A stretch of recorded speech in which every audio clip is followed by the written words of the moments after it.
For days like this, we'll all have that breathless anticipation of where the 5 p.m. update is. And it sounded like, at least with the situation with Bret, as we bring in Fox 4 certified meteorologist Katie Walls, a bit of a sigh of relief. I like what I'm seeing. Yeah, and a lot of people like leaning in really to see the latest tracks. Absolutely. So a couple of the key takeaways. We're no longer expecting it to reach hurricane status. Okay, that's great. Yes, it will be affecting Barbados and the Lesser Antilles Thursday into Friday, but it looks like that track will keep it south of the Virgin Islands and Puerto Rico. And then over the weekend, as of now, it looks like it'll actually be dissipating over the weekend because it's going to be encountering such strong wind shear. So that means the threat here in the United States continues to drop. Exactly what we like to see. So there we go. This is Tropical Storm Bret. Still more than 800 miles away from any landmass. And then just to its east, we have another area of interest, another tropical wave likely to become tropical depression number 4. So we'll dive deeper into the tropics here over the course of the next couple of minutes, but also let's talk about our weather here at home. It's hot, it's humid.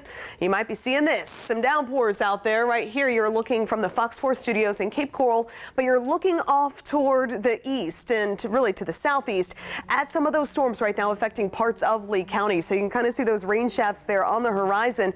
The good news, though, is that we are seeing those storms kind of subside and dissipate, especially over Lehigh Acres, over Estero, Miramar Lakes. Some big improvements there, but right now one of those downpours starting to develop right over Fort Myers, and we'll take a closer look at that right now. Notice right along 41, heading from Cypress Lake into downtown Fort Myers, heads up as this storm kind of is going to be taking Colonial Boulevard, it looks, often toward the east. So eventually Gateway are going to be affected by yet another downpour. Gateway, you've been hit a couple of times this afternoon, and likewise Lehigh, you'll likely be impacted by that particular downpour as well. Farther inland, this has really been our focal point for eastern Glades County. We continue to see heavy rain after heavy downpour. So from Buckhead Ridge down to Lakeport, right along 78, even back toward Palmdale, we are still monitoring those developing showers and storms, especially on the eastern side of Lake Okeechobee. But at least that storm now moving, the eastern side of Glades County, the western side of Lake Okeechobee, but at least that storm that's now moving into the lake is showing signs of weakening. So next couple of hours, we'll continue to stay active. Just stay weather aware. If you are outside, you hear that thunder, make sure you head indoors. Right here at 10 o'clock, still a couple of downpours lingering, but then overnight conditions quiet down. Heading into tomorrow, can't rule out a morning shower or storm. Otherwise, it's mainly for the afternoon and evening that we're going to be affected. Heavy downpours, frequent lightning, as well as some gusty wind and those stronger storms that develop. Notice this right here around 5 o'clock. A lot of us will be affected, I think, by those storms developing tomorrow, certainly more so compared to today. Yesterday and today, those storms have been pretty isolated, but it does look like that pattern will be transitioning. As for the tropics, here we go. The latest on Bret, 5 o'clock advisory.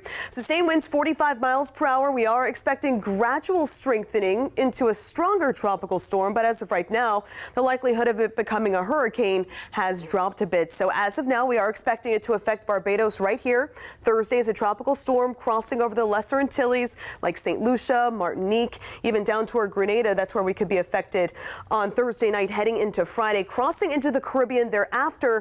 But right here over the weekend, it's going to be encountering some very strong winds. Again, notice that track keeping it south of Puerto Rico and the Virgin Islands now.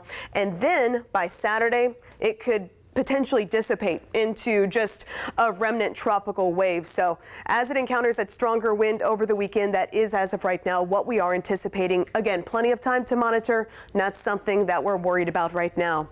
And then we have this little wave of energy. And as we put our models into motion with this wave, as of now, we are expecting it to stay in the Atlantic and then kind of curve northward, heading up toward Bermuda by the end of Monday. So again, plenty of time to monitor both of those systems. Of course, we here at Fox 4 we'll continue to keep you updated. Meanwhile, tomorrow is the official start of summer. It's going to be feeling more like 100 degrees, of course, and do keep your eye to the sky for those downpours each and every day, especially each afternoon.